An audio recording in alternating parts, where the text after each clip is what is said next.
como nuestro partido se estaba enterado de la presencia de periodistas extranjeros en el país, creímos conveniente nosotros citarlos para esta entrevista, para tratar de explicar distintas inquietudes que haya en el exterior sobre la situación de la lucha de nuestro pueblo. Para eso, nuestro partido designó a 2 miembros del grupo político, que somos, bueno, yo que soy Enrique Gorriarán, y el compañero que está conmigo, que es otro compañero del grupo político, Luis Matín.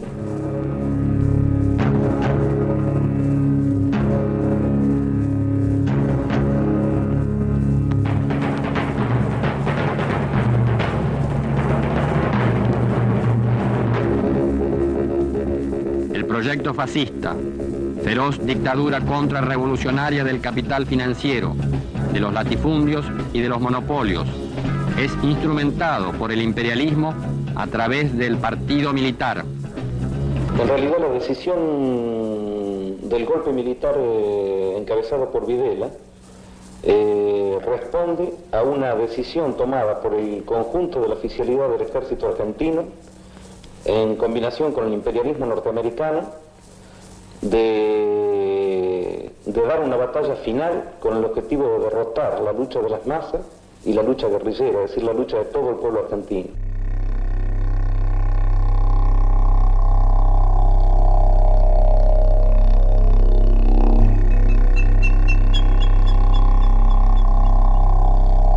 Todos los incurables tienen cura 5 minutos antes de la muerte. Argentinos de todos los rincones, civiles de todos los lugares, militares de todo el país. ¿Para qué llegar a los últimos 5 minutos? Así como extremar el cuidado en evitar acciones y actitudes individuales o de grupos que puedan infligir la intervención drástica del personal en operación.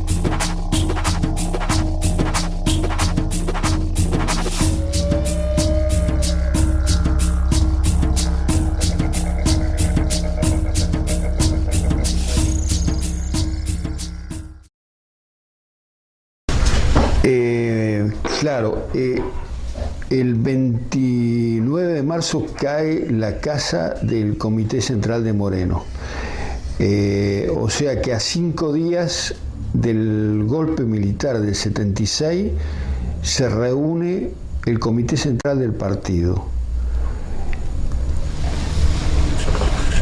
Esto tiene todo un significado que va más allá de la fecha y de la circunstancia de este Comité Central.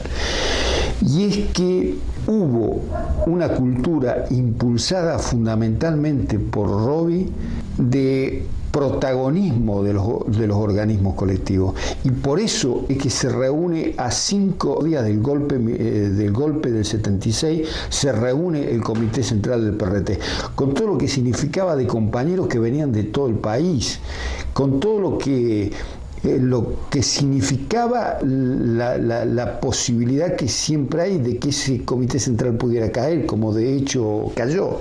Y se comienza a pensar en la constitución de la OLA, Organización para la Liberación Argentina se llamaba, que era un nombre propuesto por Montonero, el nombre ese, que a nosotros nos pareció bien y aceptamos, ¿no?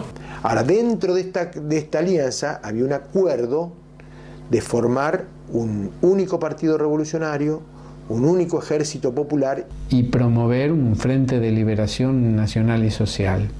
Y esta propuesta es extensiva a OCPO, Organización Comunista Poder Obrero, que tenía su propio brazo armado, que eran las Brigadas Rojas. Y se encaminaba todo hacia la firma de de un acuerdo que iba a dar nacimiento público a esto que ya se venía realizando. Al punto que Santucho se iba del país. Cuando se va a firmar el acuerdo de la OLA, ya estaba decidido que salía al exterior. Ese acuerdo se le iba a firmar en principio el 12 de julio del año 76. El Rovi particularmente quería estar presente en la firma del acuerdo. Se suspendió ese día la reunión y se pasó para el día 19 de julio del 76. Y esa postergación fue el motivo por el cual Rovi permaneció en el país a los efectos de poder participar de ese encuentro y de esa firma. Bueno, estuve en un bar esperándolo, llega Domingo Mena, el gringo, con Hertel, para avisarme de que la reunión que tenía que haber ese día, el 19 de julio, no se iba a hacer. Entonces, bueno, viene Roberto, me dice que se suspende la reunión. Yo estaba con Carlos Germán, Mauro lo decíamos. Y entonces nos vamos al lugar donde funcionaba lo que era el Estado Mayor del RP. Y a la media hora que estamos ahí llega Alberto Mervilá. Porque lo que pasa es que Eduardo Mervilá vivía en ese edificio. Entonces Eduardo ahí aparecía como cuñado de Mena.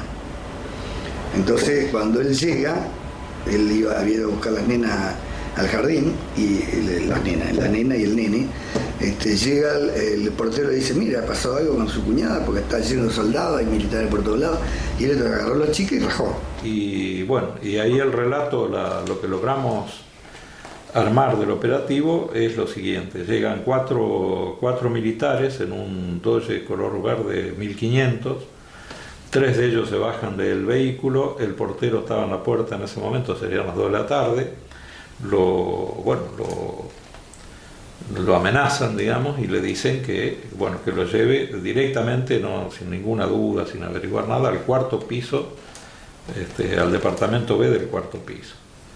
Y que se baja el cuarto que había quedado en el auto, que después corroboramos era Leonetti, se baja el cuarto, van los 4 militares con el portero ahí, y le dicen que golpee la puerta del departamento y que en caso de que adentro pregunten quién es, que no abran, que diga él, bueno, soy yo, Daniel se llama, soy Daniel. Y eso realmente ocurrió. Entonces ellos llaman, quién es, golpea, quién es, bueno, soy Daniel, abren la puerta y se produce el enfrentamiento muy rápido. Ahí es donde muere Leonetti y Benito Urtiaga y Roby. Y Liliana, que estaba viva, la llevan detenida, ¿cierto? Entonces, bueno, después de eso, a eso de las 4 de la tarde, llegó el gringo Mena y Ana Lancilotto, y ahí también fueron capturados ellos. Cuando ellos los capturan a Ana y al gringo, se van, y por eso es que Alberto logra salvarse, Alberto Mervilá.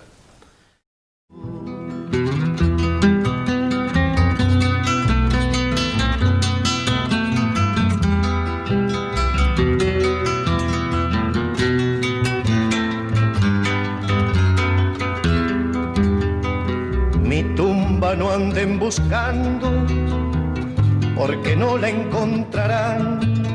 Mis manos son las que van en otras manos tirando.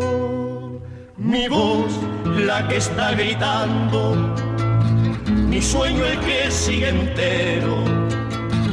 Y sepan que solo muero si ustedes van aflojando, porque el que murió peleando vive en cada compañero.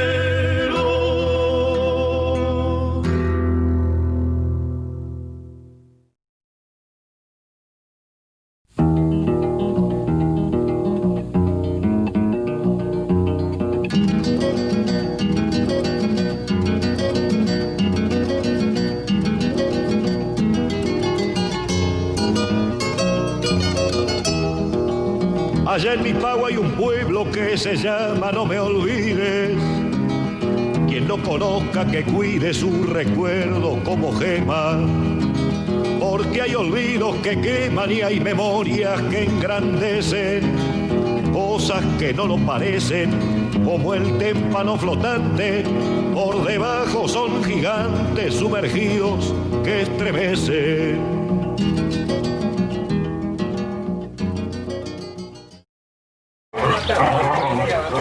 Esa es la parte de la futura mansión. Entonces esta era mi huerta. Dice, la de Portagar a los troscos que ponen nombres rarísimos. Miseria de la filosofía, dice. Toma. Dice, entonces el Néstor no la pudo seguir. Yo me duele levantarla, pero hay que levantarla. ¿Y qué tenés plantado acá? Y tengo pero mal atendido porque no me puedo agachar, compañero. Si me agacho me voy a la mierda. ¿Viste? Yo empecé a buscar contacto y ahí llego al RP. Es que me mandan con la fracción roja, con la parte norte de la fracción roja. Vos viste que los responsables van cambiando y bueno, Polay deja. Primero me hicieron salir de la universidad. La verdad que estuvo bueno y lo agradezco. Y bueno, me hacen sentir que mi vida va a ser la pequeña burguesía, si era capaz de irme con los obreros, sí, me fui. Trabajé en Capsa. ¿Se acuerdan los bocaditos? Bueno, yo estaba en la máquina cuando me castigaban en la fábrica, yo los tenía que separar uno por uno y venían, viste, con un palito. Pero ¿cuál era el plan? El plan era 5 años esperar en fábricas chicas para irme a postular a FATE. Ah, bueno, porque mi incursión por la fracción roja se terminó en el 75, cuando cae toda la dirección. Ah, yo no acepto la proposición de otra organización de irme a Europa. Todo lo que se gestó se da a partir de la caída del buró político, donde cae Robbie, el gringo Mena, Benito. Posteriormente a la caída esa siguen cayendo cuadros muy importantes. Entonces, en el marco de esa consternación, nosotros salimos al exterior. Ahí sale Matini y salgo yo, que vamos a una reunión con los cubanos que hacemos en Checoslovaquia, a los efectos de más o menos contarle cuál era la situación y ver que ellos, con más experiencia que la nuestra en esa situación, ver si obteníamos alguna orientación para cómo manejar la situación esta represiva que se estaba dando, ¿no? Entonces nos encontramos en Praga, Gorriarán, un cuadro del Comité Central Cubano, representante Fidel, digamos, y nosotros tuvimos como 4 o 5 días, ¿no? Todo el informe, todo, y nosotros le hacemos todo el planteo y le decimos, lo que queremos es el entrenamiento. Entonces el compañero dice, el cubano dice, ustedes tienen que pensar qué está pasando en el país, qué entrenamiento. Saquen al Comité Central afuera, discutan tranquilamente cómo tienen que hacer un repliegue y reordenen la fuerza, y después hablamos. Bueno. Cuando viene Gorriarán en diciembre, también viene con el planteo de que hay que profundizar el reflujo. Y trae una lista de compañeros para sacar al exterior, y los principales cuadros de esa lista habían caído. Eduardo Mervilá, el Pipki Pujol, el Negro Mauro, Leandro Fote, el Pasto Seco, McDonald.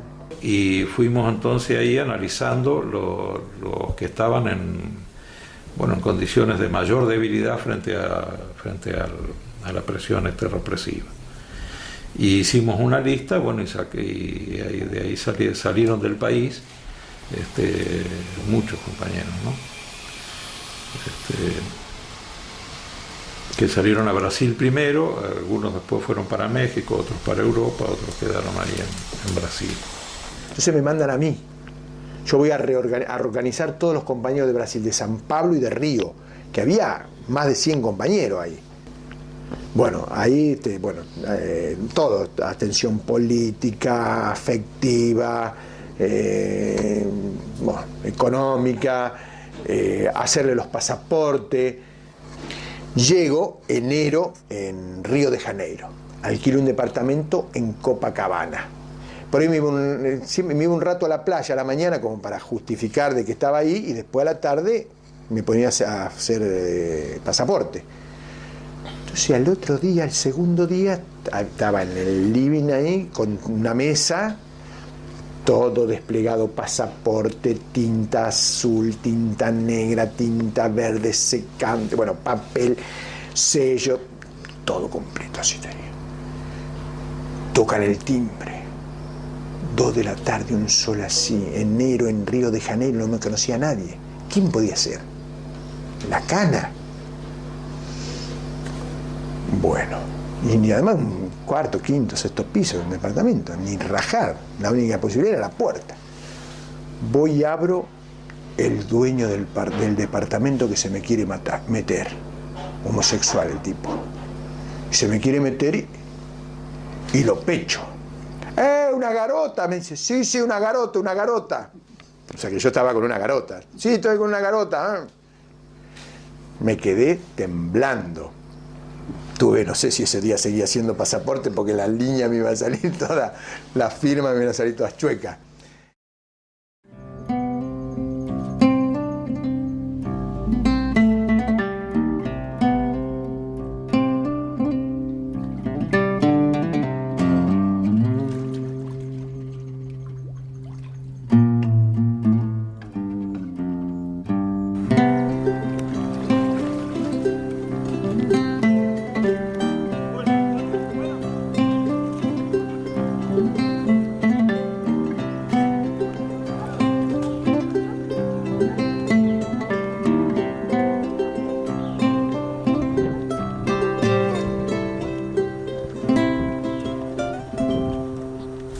Esta era una palmera, yo la he plantado en el nombre de mi abuelo, porque mi abuelo era anarquista, y los anarquistas tienen como emblema la palmera datilera, que es una planta que tarda muchos años en crecer.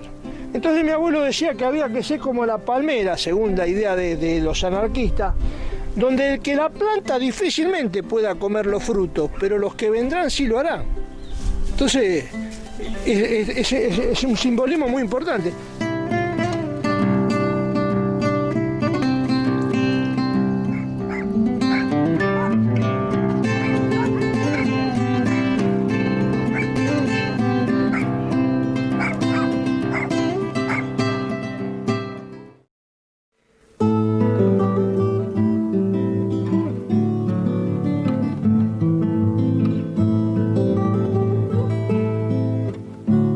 Nosotros nos queríamos llevar por delante al enemigo en cualquier parte, o sea, tanto en la calle como dentro de la cárcel.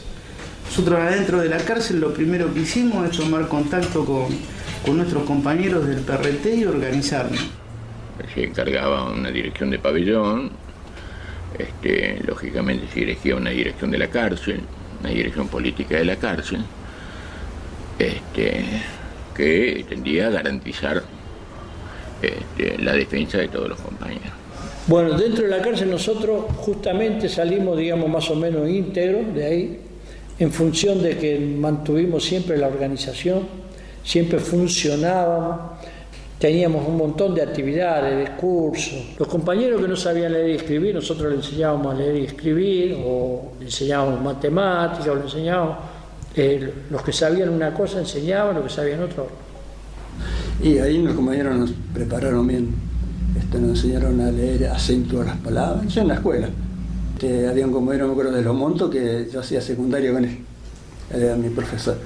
Y bueno, ahí yo estudiamos, digamos, estudiamos todo el marxismo, materialismo histórico, materialismo dialéctico, todos los materiales históricos del PRT, los vietnamitas, toda esa, digamos, fue la escuela de cuadro más importante que creo que... En la época del golpe, por ejemplo, nosotros dijimos, bueno, en cualquier momento nos van a sacar los libros. Entonces designamos 2 libros para que cada uno se lo estudiara de memoria. Entonces vos, por ejemplo, era La Revolución Vietnamita de Le Duan y La Nueva Economía de Provacheski. Después dijimos, nos van a sacar los libros, entonces hay que copiar libros en los cuadernos, y cada uno en sus cuadernos copió 1 o 2 libros. Y llegó un día y nos sacaron los libros. Después dijimos, en algún momento nos van a venir y nos van a sacar los cuadernos. Entonces copiamos de los cuadernos los libros en papelitos de cigarrillo e hicimos una fabulosa biblioteca entre las lajas del patio, ¿no? Entonces llegó el día que nos sacaron los cuadernos y nosotros teníamos todavía la biblioteca. Y un día hizo mucho calor y el calor levantó la brea. Y salen los guardias y uno patea así la brea y sale así, le quedan pegados todos los caramelitos que estaban ahí con toda la biblioteca. Vos no sabés lo que era eso. Ay, nomás llamaron a toda la guardia, vino toda la guardia, empezaron a levantar todo el patio, toda la biblioteca. Creo que teníamos algo así como 300 libros, escritos en papel de cigarrillo. se nos caían unos lagrimones a nosotros, ¿viste? Era un desastre, queríamos morir. Bueno, ahí cayó la biblioteca, digamos, principal, digamos, esta era la estratégica ya.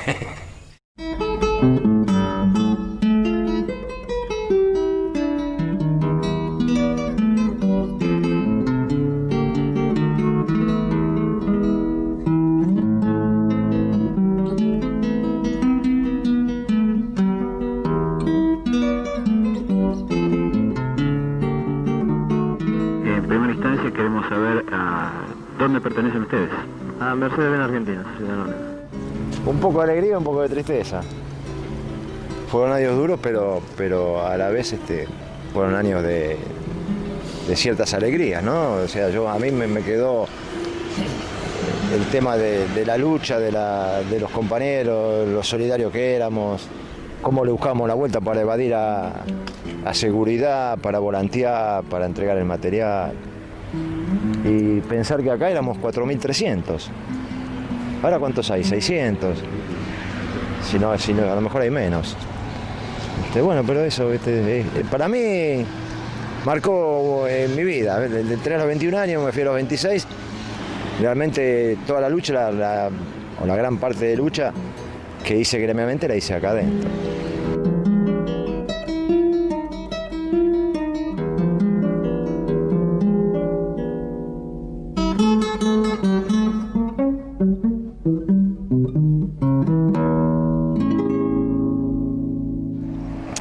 Yo era comisión interna en ese momento, cuando se produce el golpe. Y se produce, como se inhabilita toda la lucha gremial, el Estado, las Fuerzas Armadas dicen que se acaba toda actividad gremial. ¿Qué pasa? Viene la inflada de pecho de la patronal. Para que te des una idea, por ejemplo, nosotros renunciamos como comisión interna en mayo del 76. ¿Y por qué renunciamos? En abril se llevan a Martín. Entran los milicos acá a fábrica y se llevan a un compañero de mi sector, Martín. Como comisión, nos vienen a avisar, vamos al fondo, a la planta 1, hacemos responsable a la empresa, ¿no? Le decimos, bueno, acá esto no, es una cosa que ustedes no se tienen que hacer responsables. Ustedes tienen un trabajador acá adentro y viene la Fuerza Armada y se lo llevan. No, nosotros no podemos hacer nada. Salimos a buscarlo. Fuimos a Cañuela, González Catán, a San Justo. Y fuimos al 3 de la Matanza, al regimiento 3. Entonces le hicimos una manifestación de 1000 compañeros, nos plantamos 1000 compañeros en el regimiento 3 y recuperamos a Martín. Y ese era el camino. Pero ¿qué pasa? Después estaban la represión que se agigantaba y los compañeros ya medio empezó el miedo normal. A mí me decían, venían todos los días, me decían, Turco andate, que querían que me vaya. Me quedé hasta julio. Y bueno, prácticamente lo que había sido planteado en términos de un repliegue táctico para preservar cuadros y después generar un proceso de reinserción, se transforma en una desbandada. Y la gente que queda como sobreviviente, descolgada, los que quedan en el territorio, algunos viviendo una suerte de exilio interno, y otros, digamos, quedan muy desmembrados porque no existe una dirección. 77, mediados de 77 son los últimos contactos con gente del partido. Nosotros estábamos todavía había grupos de personas, de compañeros que habían quedado descolgados totalmente de la organización, sin documentación, sin apoyo logístico, sin nada. Había que rebuscársela como se podía. Muchos ignoraban o no tenían posibilidades de salir del país, así que había que buscar refugio dentro de la gente. Me acuerdo que en esos años, para colgar un cartel, para no ser reconocido de los guardianes de la fábrica, me daba vuelta la campera a las 4 de la mañana, colgábamos este cartelón, me daba vuelta de nuevo la campera que era de otro color y después entraba a trabajarlo. Me acuerdo que no podía ir a visitar a mis familiares porque era muy peligroso la cosa y bueno, un día decido de ir a visitar a mis familiares con mi compañera y mis hijos, entro en la casa de mis viejos y Y bueno, apenas entro, después de pocos minutos, llegan ellos. Conseguí verlos, cerrar una puerta y consigo escapar de una ventana de atrás de mi casa. Yo vivía con una compañera que tenía 2 niños y bueno, funcionamos como pareja. Ahora, la situación se hace insostenible cuando los niños tienen edad escolar y ninguno tenía documentación. Entonces había que pensar cómo salir del país. Entonces, bueno, se sale del país a través de la frontera boliviana. Yo salgo con mis hijas. Salgo normalmente con documentos falsos, pero con un ómnibus que me llevó a Río de Janeiro. Y de ahí de Río de Janeiro me voy a Europa. De Europa me voy a Checoslovaquia, porque el bloqueo en esa época era feroz con Cuba. Entonces no había líneas de aviones que llegaran a Cuba así normalmente, como hay ahora, que de Argentina salen de Ezeiza y salen los turistas. En esa época era otra época. Y bueno, llegué a Brasil.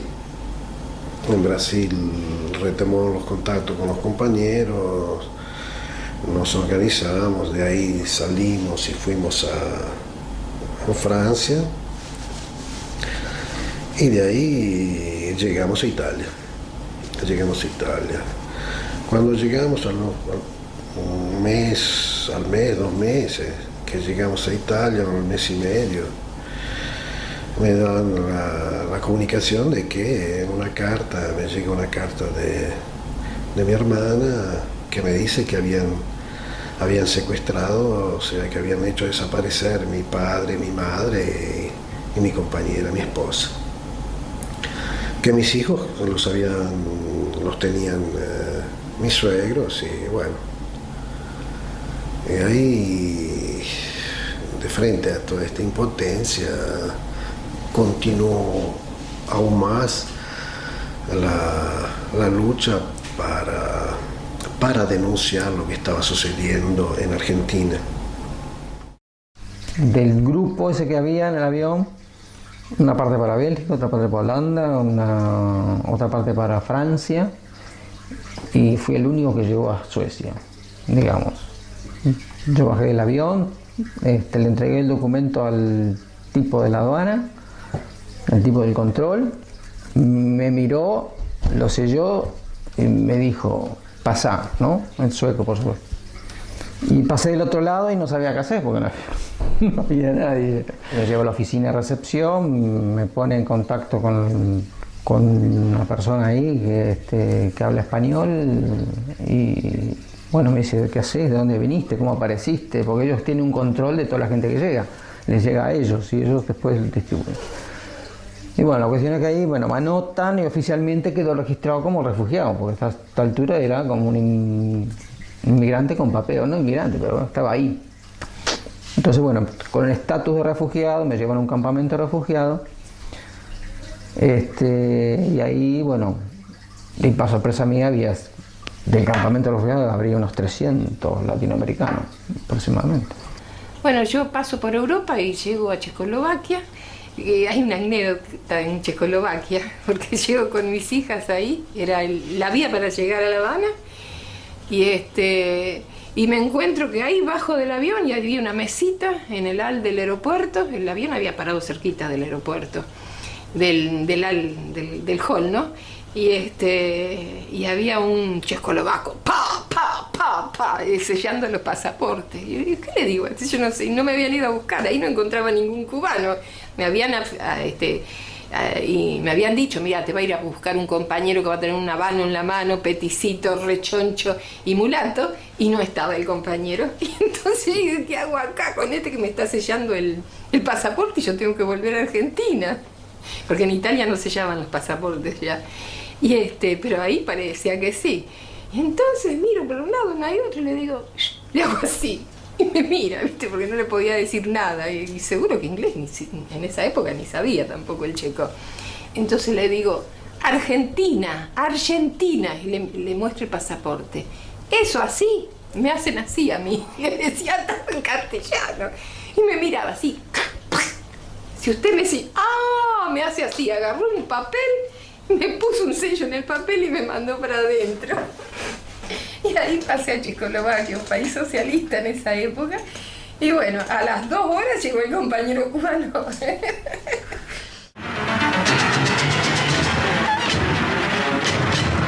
Antes del 24 de marzo de 1976, la incapacidad, el desencuentro y los intereses de sector fomentaban el desorden y la anarquía, atentando permanentemente contra la vida nacional.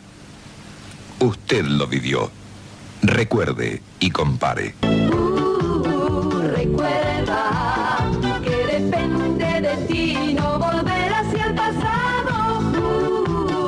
Recuerda que no hay nada peor que olvidar de las cosas del pasado.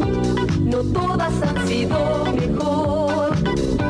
Por eso hay que tener en memoria y jamás regresar al dolor.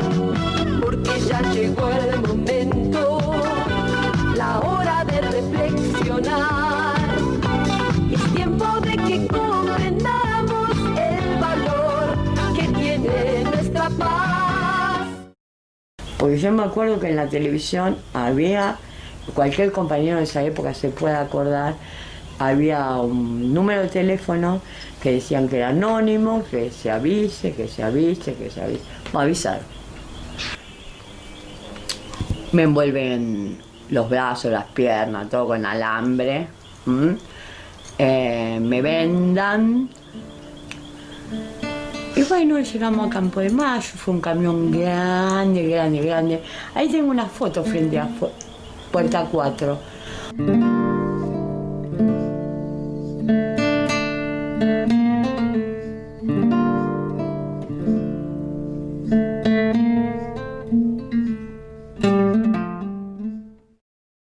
El Ejército Revolucionario del Pueblo informa, comunicado número 2, sobre la acción Operación Gaviota.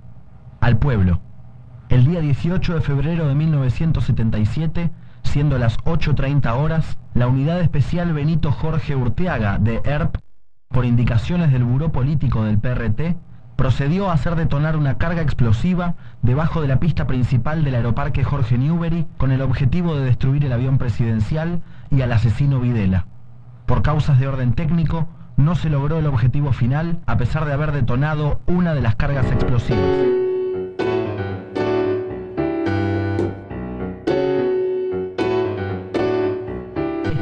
Ha sido concebida a partir de septiembre de 1976, cuando ya no cabía ninguna duda en el pueblo del carácter sangriento de esta dictadura.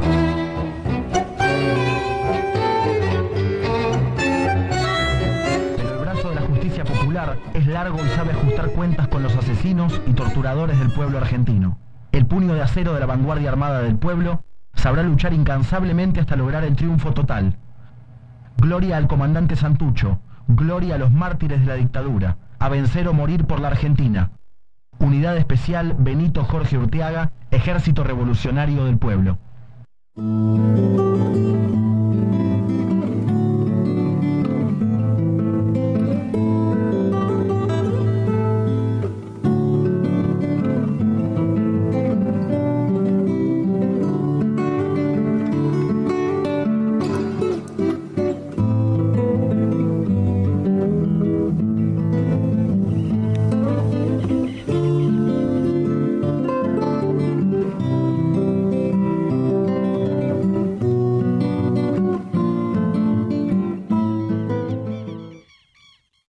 Desde el 75-77 es una etapa de mucha represión física, mucho aislamiento, mucha tortura, mucha maltrato, ¿no? Muy violenta físicamente. Nosotros, a partir más o menos después de la muerte del Robbie, se nos plantea, digamos, desde afuera, la consigna que nos da el partido era preservar la salud y la vida de los compañeros. Entonces acá era una pelea a la defensiva, era defender lo último que nos quedaba defender, que era la vida. Teníamos toda una disciplina interna, que nosotros le disputábamos a ellos la disciplina, a la que nos quería imponer el penal. Entonces, por ejemplo, nosotros no corríamos, córrate, decían el tipo. Nosotros no aceptábamos, íbamos caminando. Claro, llegó un momento en el año 77, 78, que si no ibas al trote, te llevaban a los calabozos, tenían 30 días pan y agua y vos volvías medio muerto. Entonces ahí nosotros nos reuníamos y decíamos, no, vamos a trotar. Pero era todo, digamos, de acuerdo, nosotros, digamos, íbamos retrocediendo en orden, digamos, tratando de no regalarnos, ¿viste? Por ahí nos tiraban un pedazo de diario de Jornada del Sur y no decía nada, pero por ahí nos dejaban algunas notas que nos perjudicaran. Y leía el Puma Vázquez, bueno, en Córdoba fueron muertas 2 guerrilleros, decían, fulana de tal, y el Puma comenzó a llorar. Era su compañera. Entonces te enterabas así, de esa manera, y comenzaba, por lo tanto, bueno, a comenzar a sentir también el peso de que la cárcel te iba poniendo más presión. Digamos, el tapiamiento que hemos tenido aquí, porque vivíamos, tapiamiento le decíamos porque nos habían cerrado todas las ventanas, no teníamos forma de ver el exterior, digamos. O algunos castigos muy fuertes en Devoto, el aislamiento de familiares, no poderle tocar, digamos, ni las manos ni nada. Creo que eso con el tiempo pasa o uno se olvida. Lo que no creo que olvidemos es esas maneras de vivir que hemos aprendido. Claro, nosotros estuvimos con ella, yo estaba aislada en esos 6 meses de aislamiento, estuvimos 3 meses hablando, mi único contacto humano era, además de las bichas, digamos, de las celadoras, mi contacto era con las compañeras que nos hablábamos por Morse. 3 meses me han estado bancando. Morse sui generis fabricado. Sí, un Morse que inventaron las compañeras para que yo pudiera hablar con ellas y que para mí fue vida. Fue la diferencia entre vida y muerte, o sea, aislamiento y estar con alguien, ¿no? Uno emite un sonido y vibra al mismo tiempo. O sea, habla con el compañero de la par, con Morse, y a su vez transmite al otro, y eso te alimenta todo el pabellón.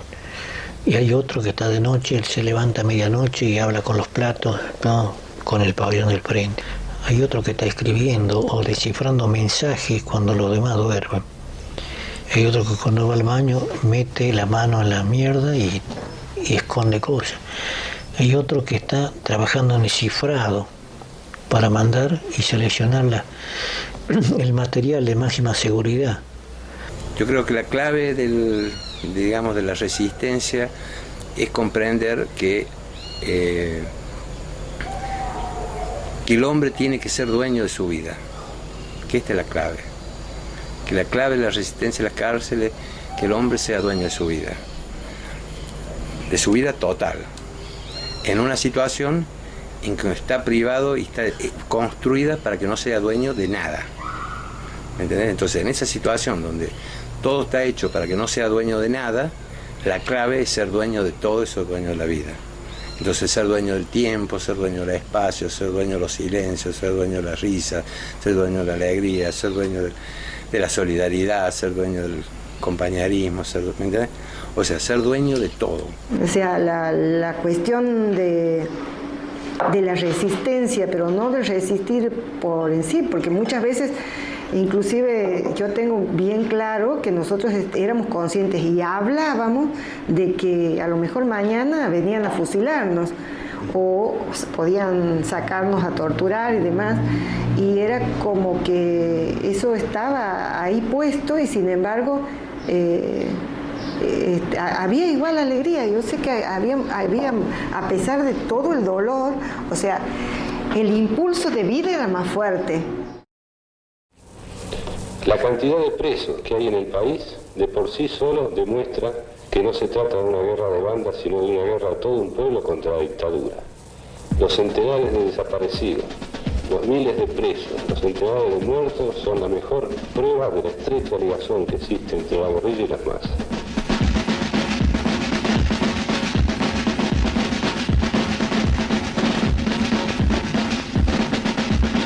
nuestro país han desaparecido personas. Esta es una tristísima realidad, pero que objetivamente debemos reconocer. Tal vez lo difícil sea explicar el por qué y por vía de quién esas personas han desaparecido. Y entonces mi intención es decir, ¿no?, de que, por ejemplo, sí, la lista de lo desaparecido lo dio la fábrica. Porque si no, no se puede entender cómo a mí no me van a buscar, ¿viste? Porque ellos sabían que yo era mi idea, pero yo ya no estaba mal en la fábrica. Entonces muchas veces pienso, ¿viste?, que no fue un tema político, fue un problema de limpiar la fábrica, ¿no? Por eso que yo aseguro, ¿no?, personalmente, que la lista, ¿no?, de los compañeros desaparecidos la dio la fábrica, ¿no? Y todo eso se debía al papel, como te decía Crosato, de lo que jugaba el ejército en todas las empresas de la Argentina. En los años 70 no había una empresa multinacional que no tenga un oficial dentro de del directorio. Cuando la represión, sí, Mercedes B le dona al hospital de Campo de Mayo, de los cuarteles de Campo de Mayo, le dona un aparato de neonatología, que, claro, porque a los compañeros, a las compañeras que tenían detenidas ahí, que estaban embarazadas, el hospital no tenía para que puedan parir. Entonces Mercedes B le dona el aparato, ahí nuestras compañeras tenían sus hijos y ellos se lo apropiaban. Hay que marcar también la resistencia de los obreros. Cuando el compañero está obligado, porque le dicen que se tiene que renunciar después de haber rescatado a Martín, queda sin comisión interna. Y ahí entonces toda la gente organiza una resistencia así, individual, sabotaje, laburo de gano, se hacían los enfermos, no venía nadie. Y tal, la empresa estuvo como 5 o 6 meses desesperada porque tenía pérdida a lo loco, y va a los milicos, al ejército, a decirle, bueno, vamos a regularizar, a ver quién ponemos. Yo tenemos todos estos candidatos para comisión interna, ¿les va bien? Le preguntaban a los milicos, en vez de preguntarle a los obreros. Y bueno, todo eso fue lo que fue el ejército y la situación de ese momento. Esa es una resistencia que hicieron, pero en forma muy eficaz y sin la organización, porque habían tomado conciencia. Entonces, de ahí la necesidad de las 30 desaparecidos, de los 16 compañeros detenidos desaparecidos, que 2 aparecieron. Uno fue el rato que lo tuvieron que blanquear acá.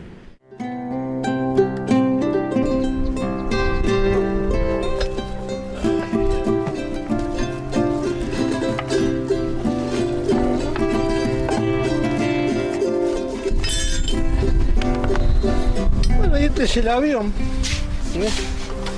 el avión negro nuestro, en el que volveremos y volverán todos los compañeros que se cruzamos para bombardear al imperialismo. En la cola tiene acá el emblema de nuestro, este es el emblema de la Fuerza Aérea nuestra.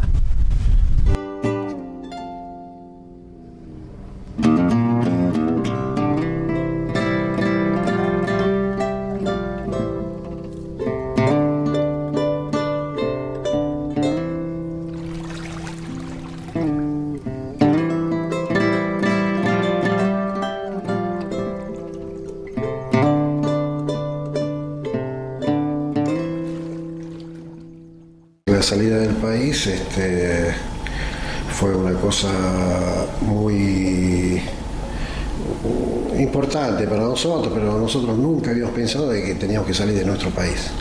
Eso ni siquiera lo soñábamos. El hecho de salir de nuestro país nos costó, pero siempre se mantuvo con la idea de volver y creo que en general no había, digamos, espíritu de exilio. Nosotros no nos fuimos formados para eso, que por ahí fue un error también, no haber previsto algunas situaciones, ¿no? Pero... ¿La idea era retornar? Sí, 6 meses. Yo llegué a Estados Unidos, puse mi valijita ahí, la dejé ahí, 6 meses, dije.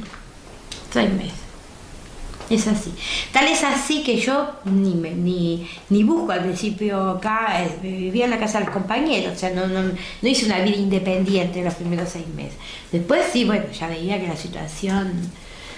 Finalmente me destinan a Argelia porque había posibilidades de trabajo, incluso íbamos como profesionales, le hacían falta a Argelia y nos llamaban cooperantes técnicos. Aparte, los argelinos tenían un buró especialmente que coordinaba todos los movimientos de liberación del mundo prácticamente, los de África, todos, los de Sudáfrica, los del Chad, bueno, todos, y los de Latinoamérica también.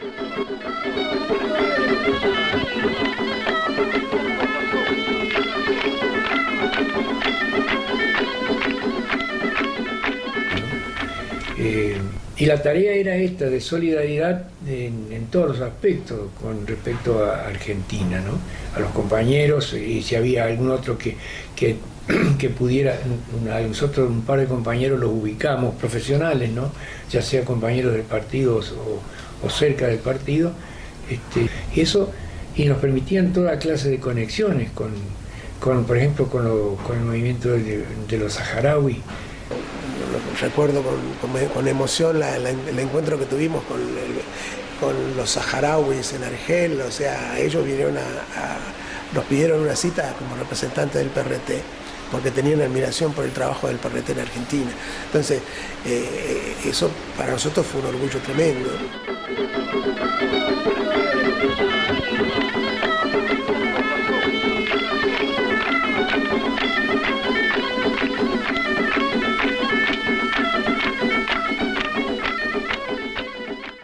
Cuando apenas llegamos allá habíamos pensado de empezar a estudiar ahí en una casa que estaba abandonada hacía muchos años. La pusimos en orden y en ese momento la gente del lugar se dio cuenta que habían llegado estos argentinos. ¿Y por qué? O sea, porque nosotros teníamos problemas, o sea, dormíamos en la tierra, con algunas frazadas que habíamos recuperado de los viajes en los trenes que hacíamos por Italia. Cuando entra en la escuela Turrido, que era el comandante, el subcomandante, y Bertoni, que era Walter de nombre de guerra, entran a la escuelita y vieron los colchones solamente y 2 o 3 bolsas de valija y basta. Dice, pero ¿qué necesitan, compañero? Acá hay que ver. Entonces, nadie hablaba, todo. Se callaban la boca. No, estamos bien, de aquí y de allá. No, pero díganos que necesitan, porque tenemos los compañeros partisanos, el AMPI, esto, el otro, vamos a ver. Y bueno, entonces nos destapamos, pero casi todos juntos, y nos empezamos a reír. Un pizarrón, libro de Gramsci, lo...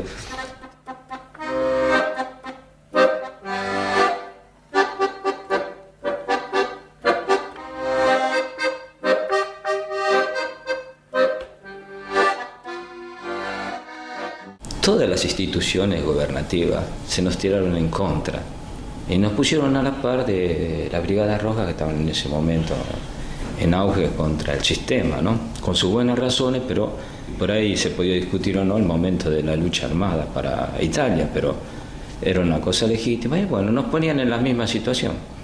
Entonces ahí, gracias al compañero Walter Bertoni, que después fue senador y hace poco murió, era el jefe de los partisanos de la brigada Muccini. Bueno, gracias a él y a su comandante Turrido, Perucci, un compañero, una familia de partisanos que había ahí en la zona, que fue, digamos, el que nos hizo entrar en todas las políticas, en todos los partidos políticos, en todas las instituciones. Y nos encontramos acá en la casa de Turrido Perucci. Turrido Perucci significó para nosotros, esos 15 argentinos que llegamos en el 77, una persona importante. El passato di Turrido Perucci, sua moglie, la Nina, qua a Sarzana si conosce bene, lui è stato un partigiano. Io ti dico una cosa, è stato il secondo periodo più bello della mia vita. Della nostra vita, sì. Periodo della resistenza che noi abbiamo voi sapete, combattuto, alla quale abbiamo partecipato con tutta la nostra giovinezza e con tutta la nostra idealità. E avere visto voi così giovani, così pieni di entusiasmo, così seri e così sfortunati a dover venire via dal vostro paese, io sono rimasta talmente colpita che non vivevo più se non per pensare a voi. Per me era la cosa più importante al mattino pensare cosa posso fare oggi, venire lassù, vedere i bambini, vedere voi, vedere la vostra serietà, il vostro sacrificio, le cose che mancavano ma che voi non notavate, perché per voi era già tanto avere un posto dove dormire, un posto dove vivere ed essere insieme, soprattutto eravate insieme. Quindi per me è stato il periodo, come vi dico, il secondo periodo più bello della mia vita e della nostra vita.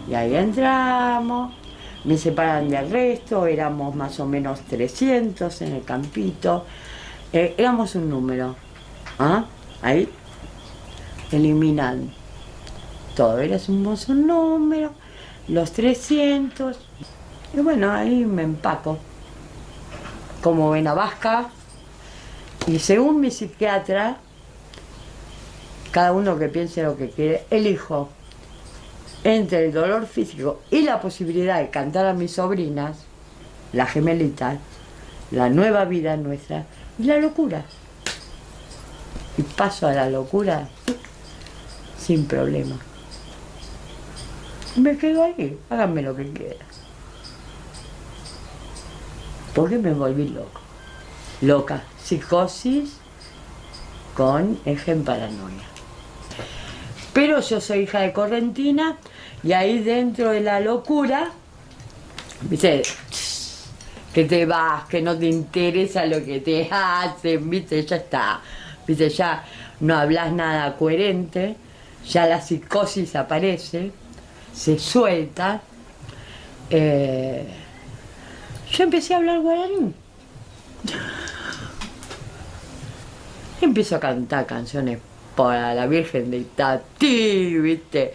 Y la Virgen como esta paraguaya, el Cacupé, pero canciones hermosas.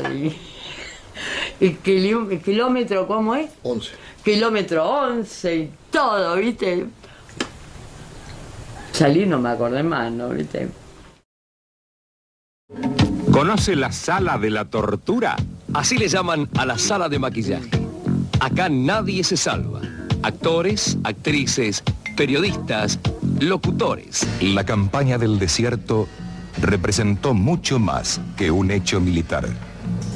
Fue la decisión de todo un pueblo de incorporar con su sangre y su coraje un territorio que por derecho le pertenecía. Un esfuerzo militar gigantesco y triunfador que nos marca a los argentinos la dimensión de lo propio, la importancia de su custodia y el valor de su defensa. ¿Qué vas a hacer vos cuando seas grande? ¿Yo? Yo quiero ser como Alberto. Policía.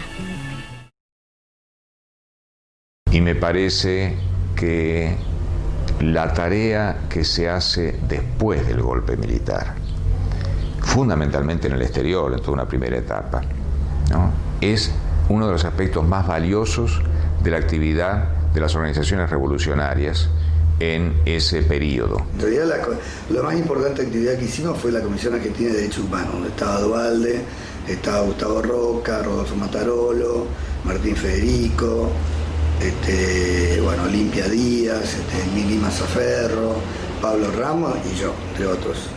Ahí hicimos una actividad intensa de denuncia de los campos. En Europa logramos lo que no habíamos logrado muchas veces en Argentina, ¿no? De trabajar conjuntamente con montoneros, como por ejemplo en Italia. En Roma había el CAFRA, era un comité antifascista contra la represión en Argentina, donde se militaba con montoneros, o sea, todo se discutía con ellos, se planificaba y las actividades salían en forma unitaria. Y fue importante, trazamos un seño de solidaridad internacional, se vio reflejada en cada una de las actividades que se producían ahí en La Spezia. Hicimos un pequeño festival de canción, hacíamos muestras fotográficas, proyectábamos audiovisuales sobre lo que cometían los militares. Y teníamos las películas, que no terminé de decirte. Claro, teníamos las películas, Los Traidores, Las Tres Asos, Las Tres Fuerzas Armadas, y esas iban, agarramos la película, unos volantitos explicando, digamos, las cosas, y nos íbamos a las universidades, y las empanadas, y digamos todo el folclore, y la yerba y todo lo demás. Y íbamos a las distintas universidades, y bueno, se hacía una exposición, se daba la película, ¿no? Y lo mismo que se hacía acá, realmente no se hizo algo diferente, ¿no? Y bueno, y así vas ganando compañeros, de una charla te quedaba un contacto por ahí. En el 77, cuando se cumple el primer año del golpe militar, a los meses me llegó la carta de Rodolfo Walsh. Las 3A son hoy las 3 armas, y la junta que ustedes presiden no es el fiel de la balanza entre violencias de distintos signos, ni el árbitro justo entre dos terrorismos, sino la fuente misma del terror que ha perdido el rumbo y solo puede balbucear el discurso de la muerte. O sea, la idea era hacer un trabajo más amplio, no solamente un trabajo partidario, sino la denuncia era una denuncia que se tenía que hacer como argentino, como campo revolucionario, no como con tendencias partidarias ya. El gran gestor fue Jorge Denti fue el gran gestor del trabajo en el exterior. Cuando nosotros llegamos en Perú, que nos encontramos en Perú, Jorge, yo me pensé que estaba, yo decía, estás loco de la cabeza, decía, le vamos a contestar a la dictadura. Y Jorge, con mucha inteligencia y brillantez, dice, vamos a hacer una película. Y las 3A son las 3 armas, fue el documento que denunciaba antes del Mundial a qué país venían a jugar al fútbol. Y tuvo un impacto importante en Italia, en Alemania, en Suecia, en Francia, en Inglaterra y en América Latina ya después. Habremos hecho unas 30, 40 copias al principio, en diferentes idiomas, y la forma de distribuir lo hicimos a través de una empresa, de una amiga que trabajaba en una empresa de chocolates. Entonces poníamos la torta, son 17 minutos las 3A, y le poníamos la caja alrededor y lo embalábamos como si fuese chocolates y le poníamos marrón glacé, chocolate, lo que sea en la cajita, lo poníamos y la guardábamos como regalo para las Pascuas, para los diferentes lugares del mundo. Y casi llegaron todas. Es decir, si simplemente, por lo menos en mi apreciación personal, desde muchos años de esta parte, cuando algunos salían a la calle, otros se quedaban dentro de la casa, cuando unos estaban contentos, los otros estaban tristes. Creo que es la primera vez personalmente que toda la Argentina está contenta. Ojalá que esto dure por muchos años. Mundial 78.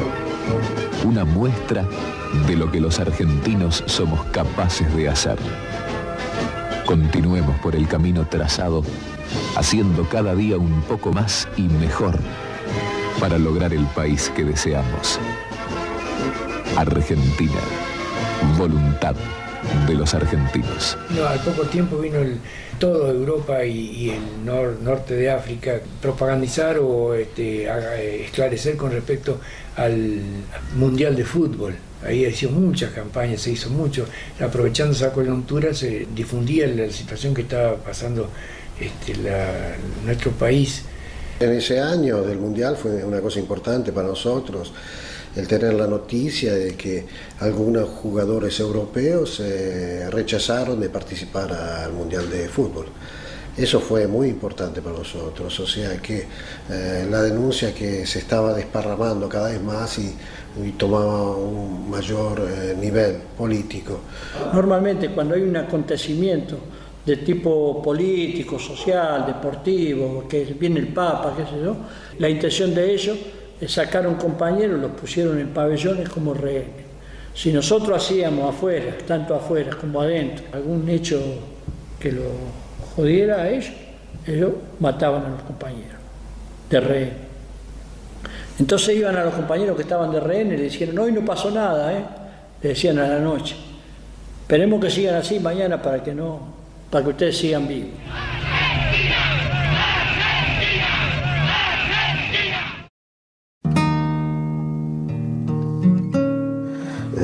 Visitando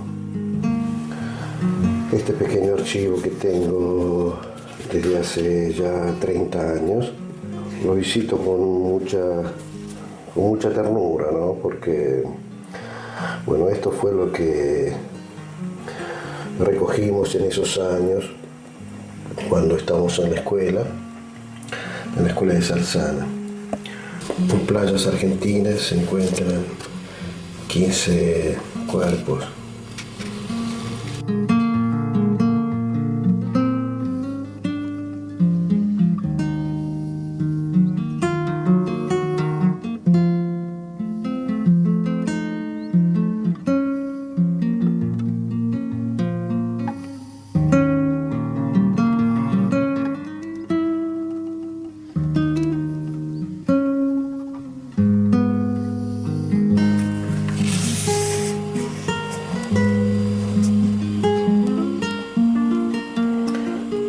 Mañana un asesino a Roma para rendir homenaje al Papa. En esos años me acuerdo que Videla daba vueltas por Europa buscando consenso, buscando apoyos y llega a Roma. Llega a Roma, llega al Vaticano. Y ahí es que compañeros argentinos organizan muchas manifestaciones. Ese día fue un desastre, se incendiaron 150 coches en Roma, ¿no? Y me acuerdo que unos compañeros anarquistas tiraron un globo grandote que decía Videla Boya, que lo tiraron, no sé cómo habrán hecho, pero calcularon bien el viento que pasaba el globo por toda la Plaza San Pedro y todo el mundo mirando el globo con un tremendo cartel que decía Videla Boya, significa Videla torturador. Entonces, digamos, la policía arrestando, nosotros sacando bandera ahí, toda la seguridad del Vaticano, bueno, cayeron un montón de gente presa, bueno. Y es así que el Papa decide no recibirlo, o sea, abiertamente, de frente a los órganos del periodismo, y lo recibe en forma, o sea, más secundaria. El Papa recibe Videla, pero se avergüenza y no quiere ser fotografado mientras le aprieta la mano.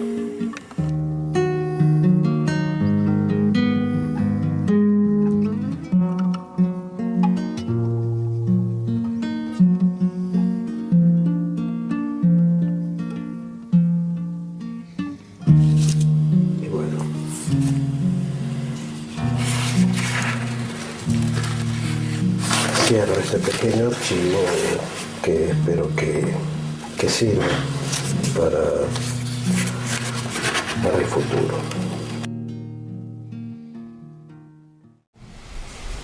digamos, la idea era salir del país, recomponer recomponer la estructura con esos compañeros y volver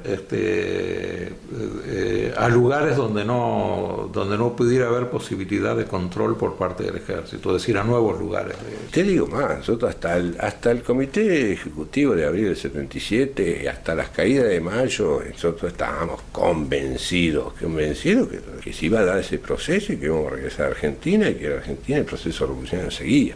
En la Argentina hoy se caracteriza por un lado por el reanimamiento, la movilización de las masas, como lo muestran las últimas movilizaciones, y por otro lado, la integridad de las fuerzas revolucionarias que desarrollan todas las actividades políticas y militares en este momento.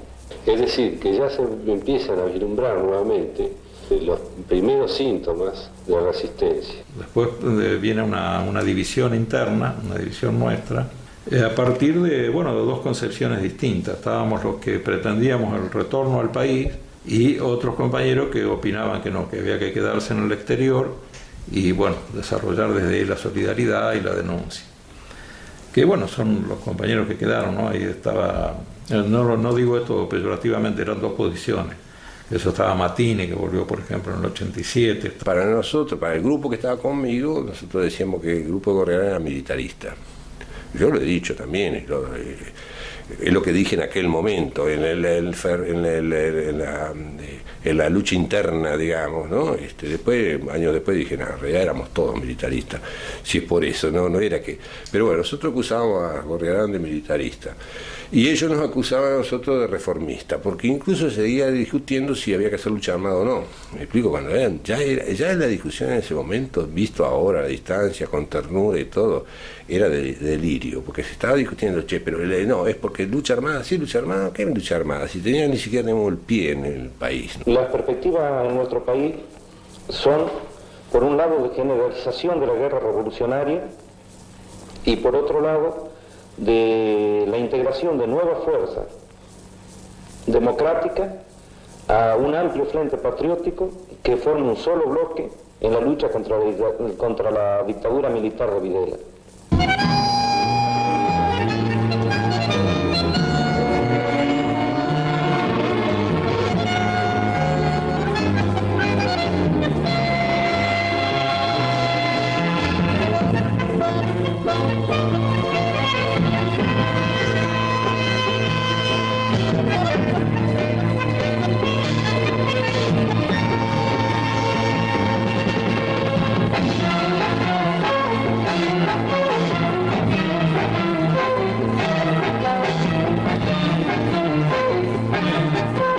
Pero ninguno tuvimos la valentía de decir, mire muchachos, dejémonos de joder, esa hubiera sido mi función principal si hubiera podido decir eso, dejémonos de joder, de hablar de lucha armada y eso, pensemos cómo nos insertamos en este país, después discutamos la lucha armada. ¿Me explico? Pero eso es producto también del exilio, es producto del alejamiento de una realidad política y concreta que vos estás alejado, entonces pasan a ocupar puntos prioritarios, otros aspectos que no son la realidad. Y después también yo pienso que la falta de dirigentes políticos como todos los que eran miembros, los dirigentes históricos del PRT, del Comité eso también afectó un poco la falta de orientación en las discusiones internas, ¿no? Lo cierto es que entonces yo propongo una solución. Había una crisis. La solución que propongo a la crisis es llamar a un congreso. Digo, llamemos un congreso del partido con toda la gente que anda dando vuelta por el mundo y los que podamos sacar de Argentina.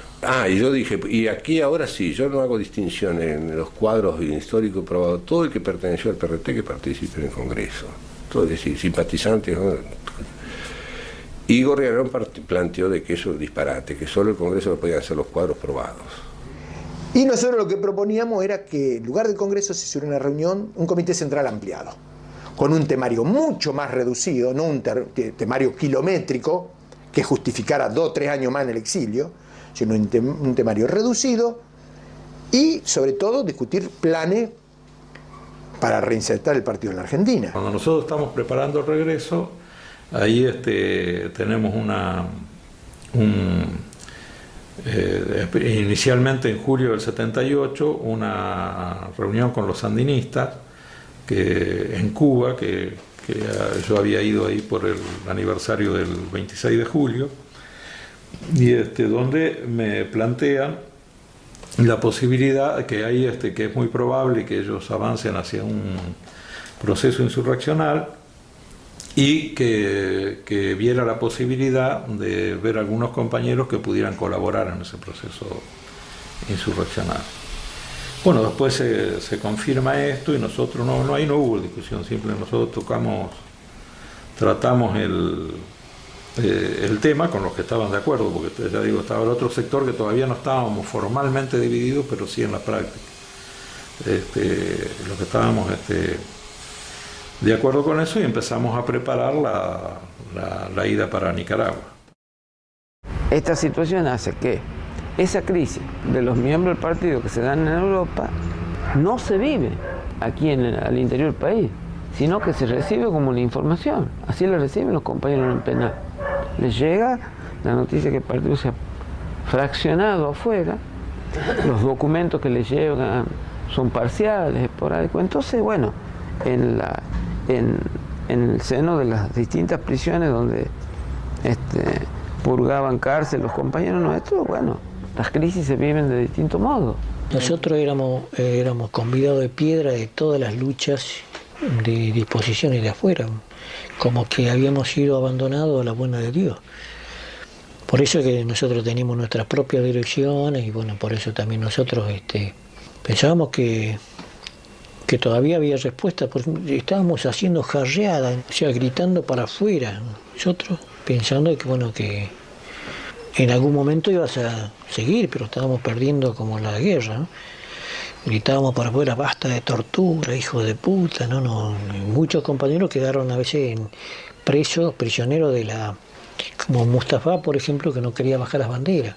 Para él el RP, y vamos para adelante, y lo provocaban, y él caía en la trampa, ¿viste? Bueno, se comía cada calabozo que, mamá mía. Mustafa y el negro Ponce de León, digo, de los más así exponentes del coraje, ¿no? Humano, porque para mí era, o hasta sobrehumano, eran esos dos tipos, ¿no? Este tipo que te decía, bueno, en esta celda no entra, yo estoy jugado, yo tengo cadena perpetua, el tipo que entra aquí lo mato con el fuelle, y agarraron el fuelle, ¿viste? El calentador. Y el guardia de cárcel no entraba. Ese era Ponce de León.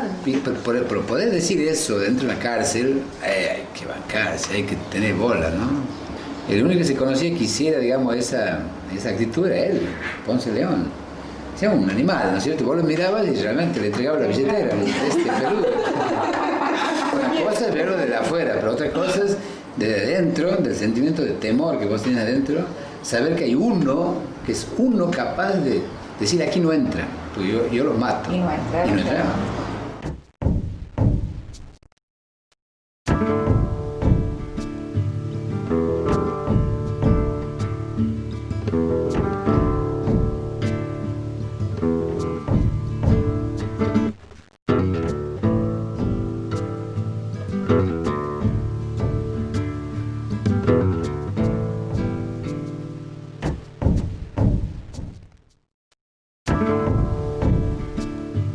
Apellido y nombre: Paz Mario Miguel, alias Chino o Indio. Organización PRT-ER. Nivel político, muy bueno. Nivel militar, muy bueno. Signos de rehabilitación que presenta. Hasta el presente no se vislumbran. Interés por su reintegro a la sociedad y por su rehabilitación no lo demuestra.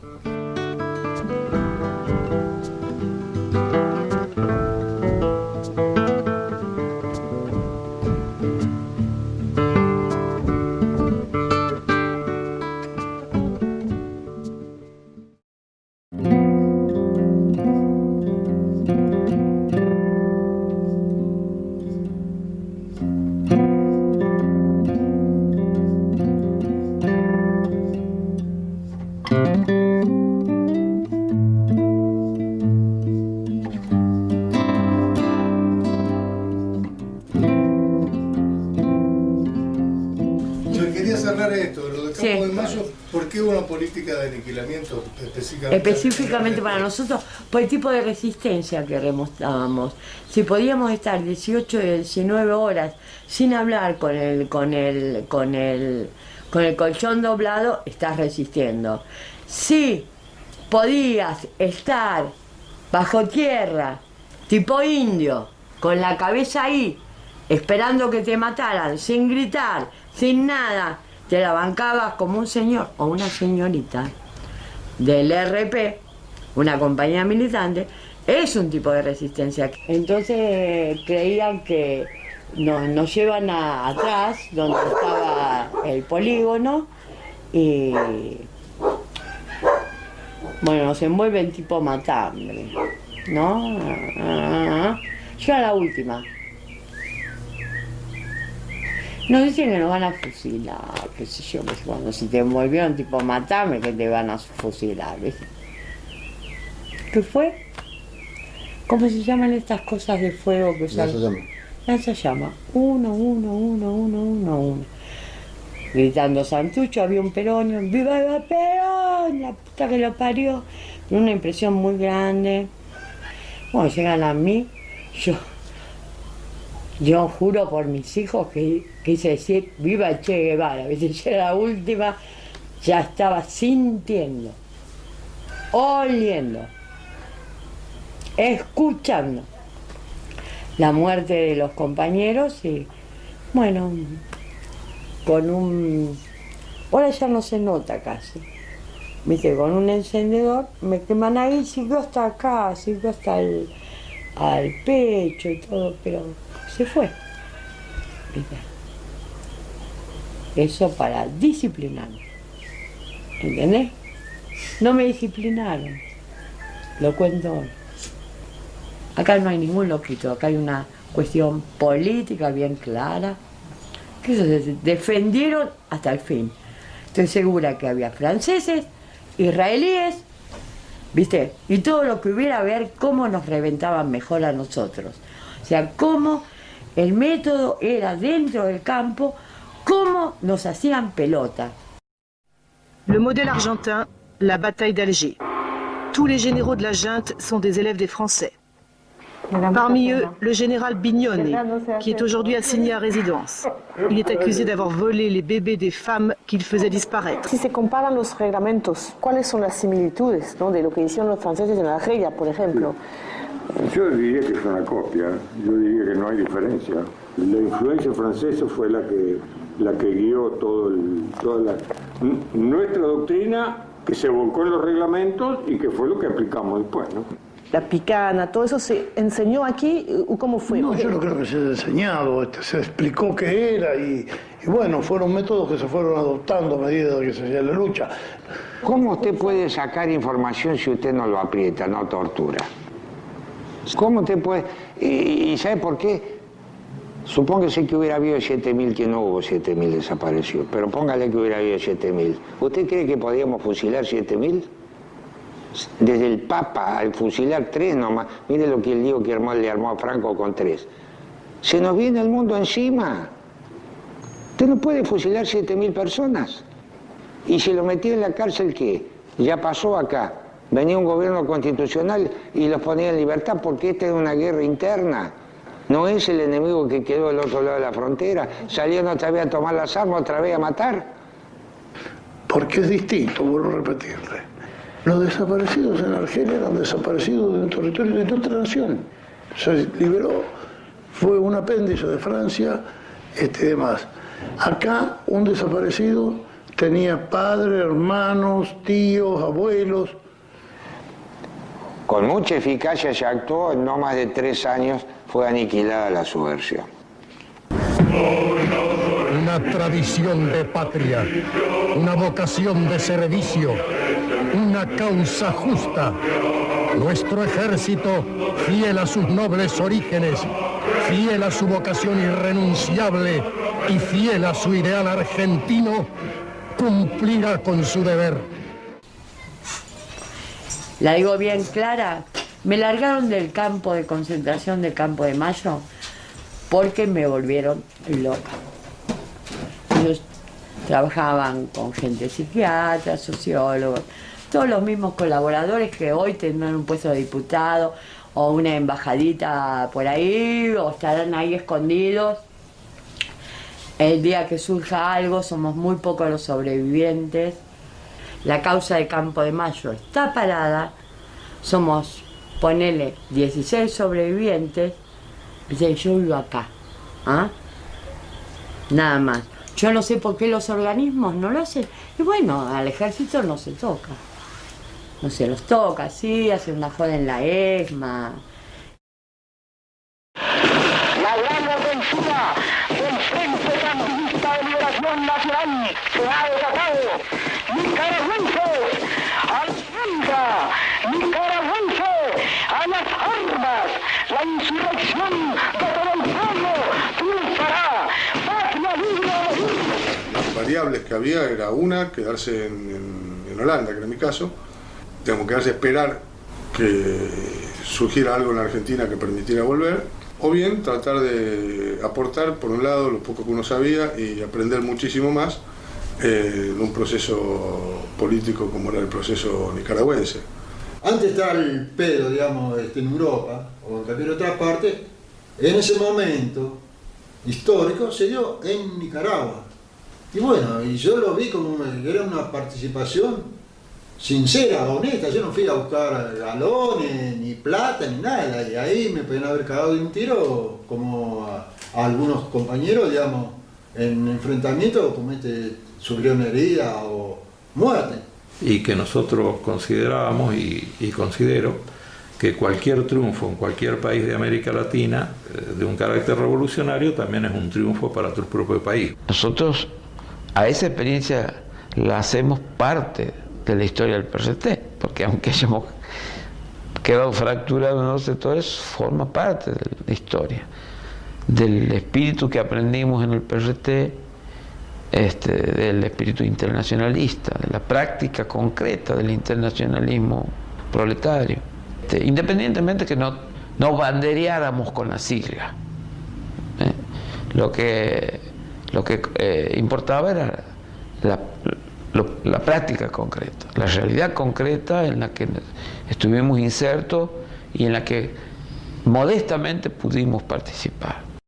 Si anida en tu corazón ser soldado, alístate en la Guardia Nacional.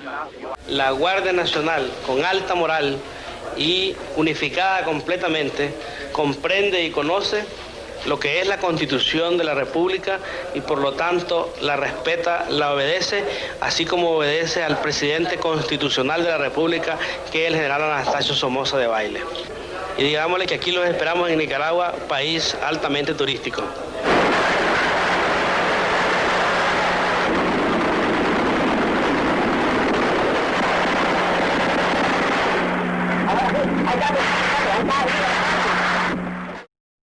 Hay dos compañeros que fueron militantes del PRT, cineastas como ustedes, no sé si los conocieron, bueno, que filmaron el Frente Norte. Ellos se internaron con columnas del Frente Norte, que se llamaba ya en esa época Frente Norte Carlos Fonseca Amador, y han filmado. Y esta gente nos dice que quieren hacer un trabajo, un documental para el trabajo de solidaridad internacional, porque la posibilidad de la victoria estaba muy lejana. Y entonces la idea era que fuéramos, entráramos a Nicaragua, filmáramos, saliéramos, hiciéramos un documental y que se usara para el trabajo exterior. Te prometían de todo los nicas. Ustedes llegan ahí hay caballos, ahí le damos botas para que no... Y todo bárbaro. Oh, qué bárbaro, qué infraestructura los muchachos. Y cuando llegó el momento, nos dijeron que era necesario... podríamos entrar a Nicaragua y lo hicimos. Y fue en mayo del 79. Me acuerdo mucho que las primeras 2 horas que entramos, paramos, y me le acerco a Jorge y Jorge se empieza a reír. Y digo, ¿de qué te reís, pelotudo? Me dice, Nerio, espero que estos ganen, porque de aquí no salimos nunca más. Millones de personas abordan la Plaza de la República, hoy llamada Plaza de la Revolución. Todo es júbilo, cantos, vivas al Frente Sandinista y las consignas de patria libre. Ay, Nicaragua, Nicaragüita, la flor más linda de mi querer, abonada con la bendita Nicaragüita, sangre de Diriángel. Ay, Nicaragua, sos más dulcita que la mielita de Tamagas. Pero ahora que ya sos libre, Nicaragüita, yo te quiero mucho más. Luego nos tocó la maravillosa suerte de entrar al Frente Norte e ir bajando en la victoria del Frente Norte y entrar en Managua el día del triunfo. Nosotros vivimos cosas que tal vez sean únicas y tuvimos la suerte de acompañar a ese proceso que fue los últimos 2 meses de la insurrección de ese pueblo y contribuir con nuestras imágenes y nuestros sonidos y nuestra vivencia con ese pueblo y llegar a una revolución triunfante.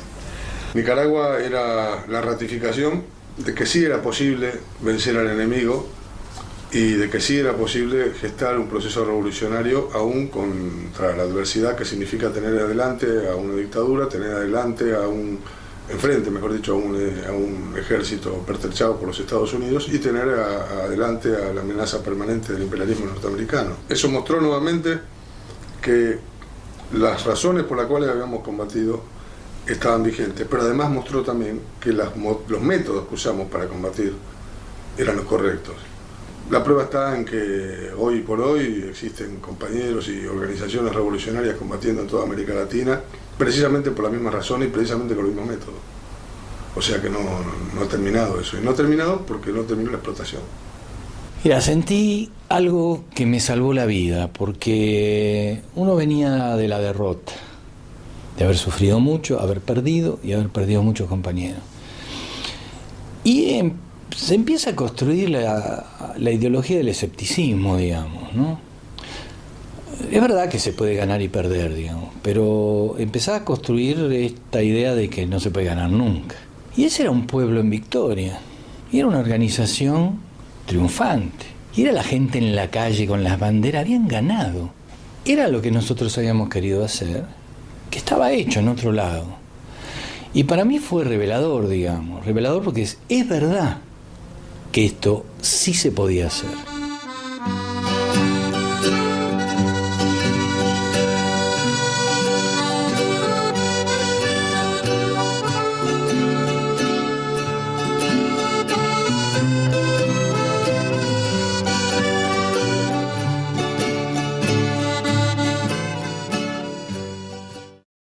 La llegada hace algunos días de la Comisión de la Organización de Estados Americanos, ¿por qué se produce ese ataque a Argentina a través de una imagen distorsionada que se pretende imponer? Forma parte de esta guerra. El terrorismo derrotado en el plano militar cambia su centro de gravedad, su esfuerzo hacia el campo político. Nunca dejes de abrirte, no dejes de reírte, no te cubras de soledad. Y si el miedo te herrumbra así, tu luna no alumbra así, tu cuerpo ya no da más. No te dejes desanimar, basta ya de llorar, para un poco tu mente y ven acá.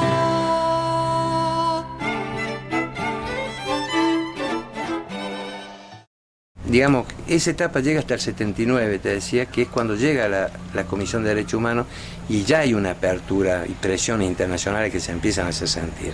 Entonces ahí hay un cambio en la realidad política, el movimiento obrero empieza a moverse, a haber enfrentamientos, hay conflictos, algunos partidos políticos empiezan a organizarse, a hacer algunas manifestaciones públicas.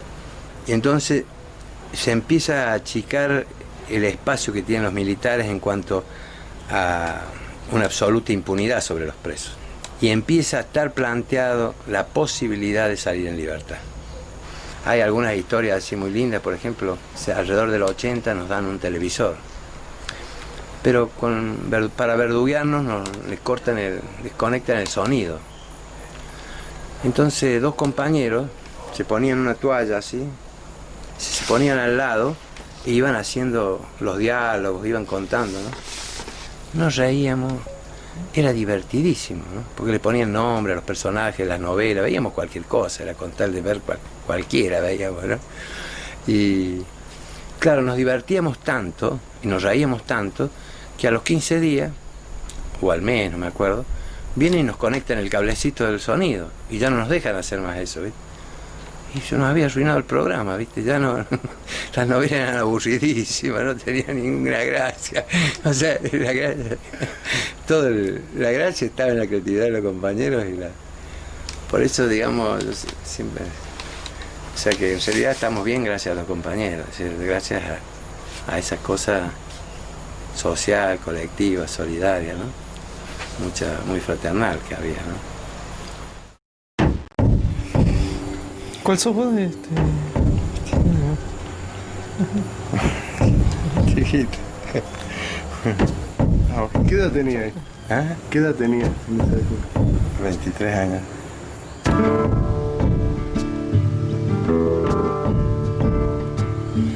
El Gringo Mena,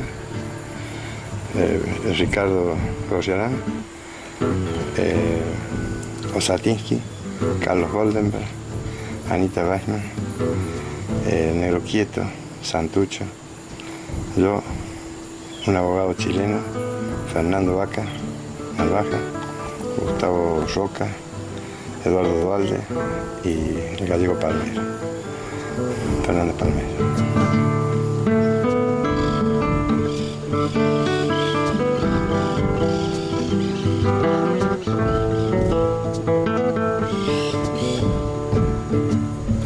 Bueno, una experiencia en los calabozos.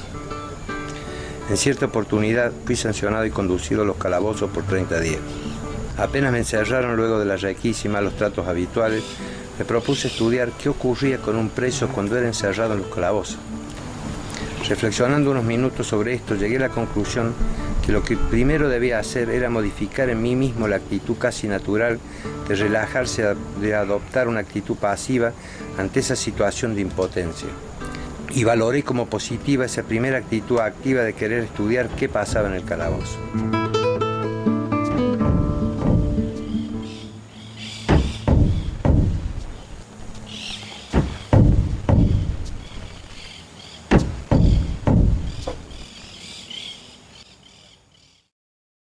A los 3 meses que estábamos ahí, se produjo el triunfo revolucionario. Y entonces, bueno, teníamos una lista de compañeros, alrededor de unos 50 compañeros más que estaban preparados para para incorporarse a la lucha, digamos, contra Somoza, cosa que no pudieron concretar porque terminó el régimen de Somoza. Pero son compañeros que después sí fueron a Nicaragua y participaron en la lucha para contrarrestar la contrarrevolución posterior. Algunos volcando la experiencia que uno tenía en la organización de la Policía Nacional Sandinista. Hubo compañeros, por ejemplo, médicos, enfermeras, que se integraron en lo que era el hospital, en las tareas, digamos, de sanidad en los hospitales. Bueno, como yo te conté, realmente que no, mi idea no era seguir en Europa, sino continuar la revolución donde se pudiera. Bueno, en síntesis, que llego en noviembre del 79 y en el aeropuerto Augusto César Sandino era un aeropuerto súper chiquito, eso que te bajás del avión y caminás por la pista. Y quienes nos estaba esperando eran Santiago y el Gordo Sánchez.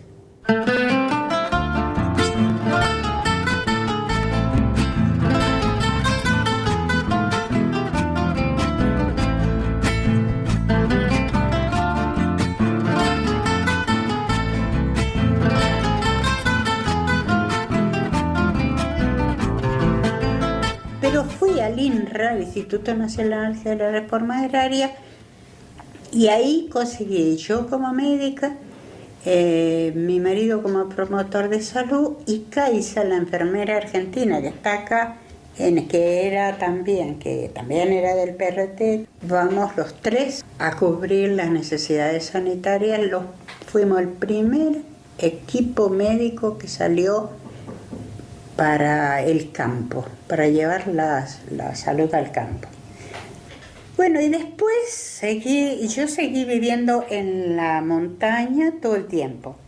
Así, yo los 12 años que estuve en Nicaragua, estuve en la montaña. La mayor parte del tiempo en Matagalpa y la otra y una parte muy importante directamente en la zona de guerra cerca de la frontera con Honduras.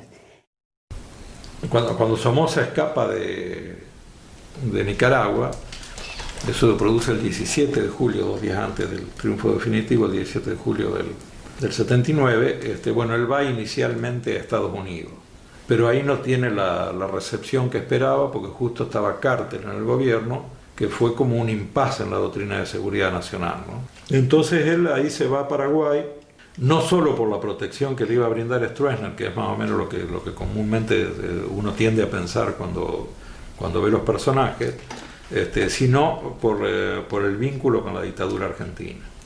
Yo siempre digo que en Nicaragua también vivimos el Plan Cóndor. Nosotros sabíamos la participación En realidad la Argentina todo el tiempo estuvo hostigando a Nicaragua desde el principio. Obviamente, si acá había una dictadura, en todo el continente había dictadura, era lógico. No íbamos a pretender que las dictaduras apoyaran. Y también, contrariamente a lo que se cree, el primer grupo de asesores que tuvo la contrarrevolución nicaragüense fue argentino. Los norteamericanos recién entraron cuando gana Reagan las elecciones, que autoriza el apoyo. Y ahí es donde se encuentran con los argentinos, tienen contradicciones entre ellos, etc. Entonces, cuando nosotros actuamos contra Somoza, ya estaba este grupo ahí instalado y ya la actividad de la contrarrevolución había comenzado. Es decir, lo que quiero decir es que no fue una operación de venganza por lo que había hecho Somoza antes, sino que fue una operación, una emboscada, digamos, al dirigente de la contrarrevolución nicaragüense en el marco de una confrontación armada nueva que se había dado después del triunfo sandinista, ¿cierto? El Somoza estaba haciendo contrarrevolución desde el Paraguay. Entonces, que un grupo de compañeros argentinos en una acción, si vos querés, internacionalista, o lo hubiera justiciado a Somoza, a mí personalmente no me sorprendió ni me pareció mal. Y al mismo tiempo también como lamenté que en esa acción hubiera caído Santiago, ¿no? Sí, supimos de Gorriarán por lo de Somoza. Y tengo un recuerdo, sí, gracioso, si se puede decir, de una chilena que había tenido noticias más precisas, una exiliada también. Y dice, de Somoza quedó solo el bigote. Y nunca se nos olvidó esa descripción, porque fue un bazucazo, ¿no? Ustedes lo recuerdan, ¿no?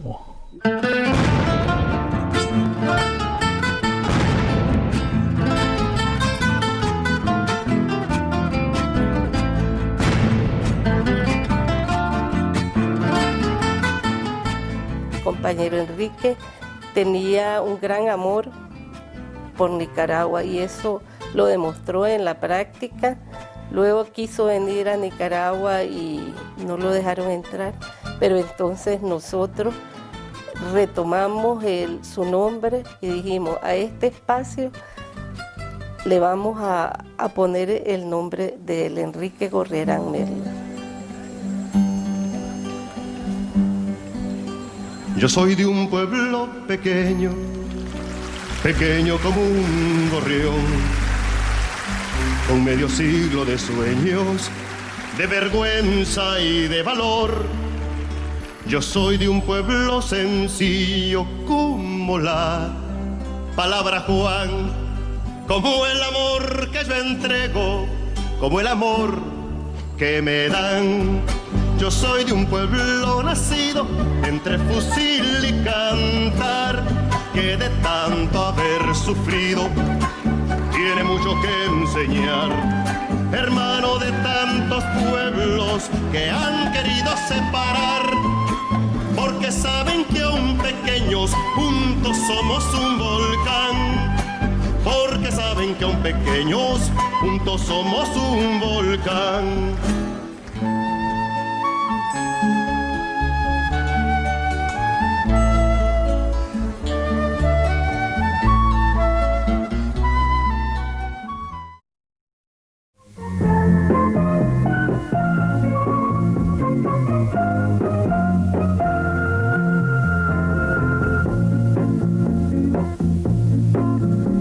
Pregunto, compañero, yo me pregunto a dónde van, con tanta bronca, ¿a dónde van? ¿A dónde van? ¿A dónde van? Necesitamos un poder informativo comprometido con su vocación, capaz de jugarse por las ideas.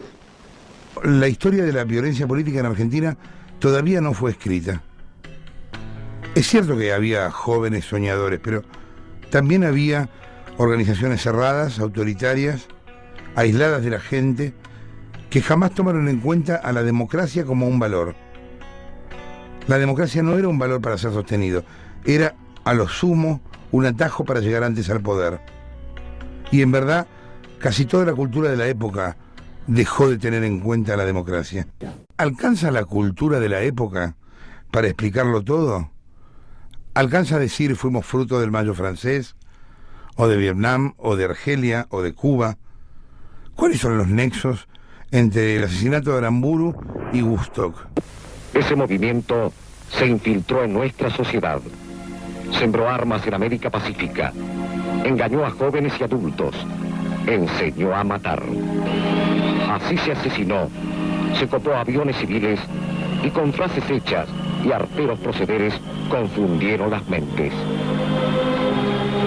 Lo hicieron quienes en Chile procuraron llegar por atajos siniestros a la conquista del poder. Los que enarbolaron sus rojos pendones. Los que burlaron a la democracia y la usaron solapadamente para entregar los pueblos al marxismo internacional. Los personeros de esa ideología hablan y generan la violencia y la muerte. Están convencidos de que el paso que se ha dado ha sido de trascendencia y necesario. Yo creo que detrás de la Junta Militar están todos los argentinos. Pasaron más de 2 décadas desde que el Ejército Revolucionario del Pueblo iniciara su escalada de violencia en el país. Querían instaurar el socialismo en la Argentina. Dejaron a su paso un largo camino de muerte y de dolor.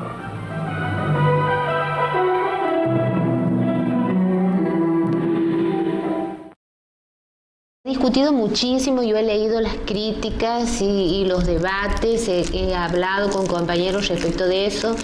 Me parece que es muy complejo, que no se puede simplificar y decir, bueno, es indudable que hemos sufrido una derrota política, militar, obviamente, fue desmesurado, obviamente que la relación de fuerzas era muy asimétrica. No sé si alguien hubiese podido dimensionar la ferocidad de la respuesta. Yo rescato, a pesar de los errores, la experiencia. Yo creo que lo que hay que hacer es un balance y aprender de eso. Los muertos no son responsabilidad de los compañeros. La responsabilidad de nuestros muertos la tienen los genocidas. No, de ninguna manera yo coincido con esos compañeros que hablan de derrota, que hablan de fracaso, que hablan Yo la verdad soy muy optimista, yo no me siento fracasado ni en ningún aspecto, ni en el aspecto militar nosotros hemos sufrido una derrota, de ninguna manera porque de nuestra experiencia se hizo la revolución en Nicaragua, de nuestra experiencia se han nutrido muchas organizaciones de otras latitudes. Así que no veo cómo me puedo sentir derrotado. O sea, ¿qué cosa sale tal cual se proyecta? Ninguna. Si no logramos construir una dirección revolucionaria por fuera de los marcos del sistema capitalista, la burguesía va a encontrar salida. Siempre la burguesía va a encontrar salida. Hay que derrocarla, la burguesía no se va a caer sola, hay que voltearla.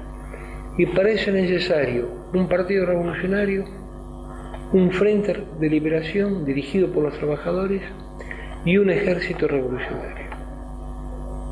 Estas son las enseñanzas estratégicas que nos legó el PRTR, Santucho sobre todo, y que nosotros queremos legarle a las nuevas generaciones. Los principales, digamos, referentes de ese movimiento, como Robi, como Urteaga, como Pujal, como Enrique, como el Gringo Mena, como el Negro Mauro, el Negrito Fernández, Carrizo. Bueno, si hay que nombrarlos, tendría que nombrar a tantos compañeros, pero bueno, no. Pero digamos, ellos fueron la síntesis de lo mejor que produjo nuestra clase en ese periodo. Mi primer contacto, por ejemplo, con Daniel Cantos, que él me decía, vamos a ser revolucionarios para toda la vida. Y yo lo tenía siempre a eso presente. Capaz que a mí me tocó, qué sé yo, algo en ese momento, pero yo no me olvidaba de que esta decisión era para toda la vida. Era miliciana, fui miliciana desde el 80 hasta el 91 que me vine. Y este gorro es mi gorro de miliciana y tenía todo el uniforme. Es decir, el pantalón, los borseguíes, mi fusil. Todo esto que ustedes no se pueden imaginar, porque mientras yo hablo con ustedes, a mí me pasan imágenes, sensaciones, palpitaciones, me pasa de todo mientras hablo. Así que si encima en esas condiciones me quería hacer cantar, déjame jorobar, por no decir una mala palabra. Vamos a comer. Vamos a comer. Novio de la patria roja y negra, nicaragüentera, te grita presente. Y después sí, pero ahí ya me inhibí cuando aprendes esto. La derrota del proyecto fascista es segura, pero depende fundamentalmente de la acertada dirección de las fuerzas revolucionarias, que cueste los menores sacrificios posibles al pueblo, que se acorten los plazos.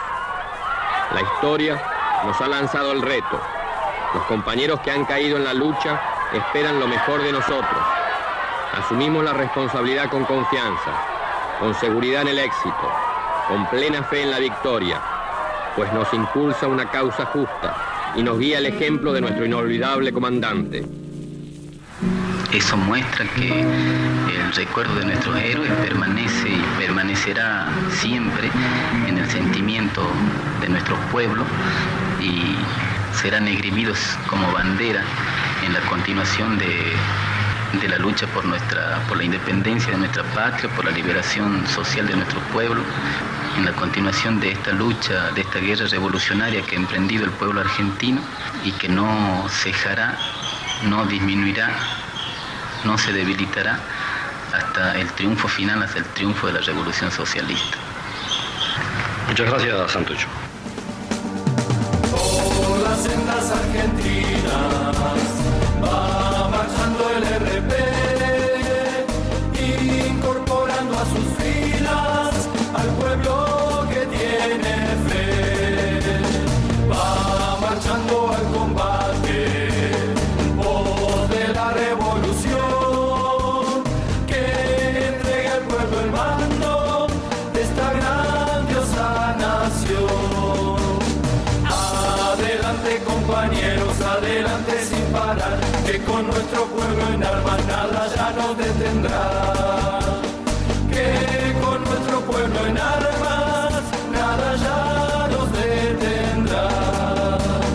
Va marchando al combate por el camino del Che, con su bandera en la mano y sin dejarla caer, por la patria socialista, como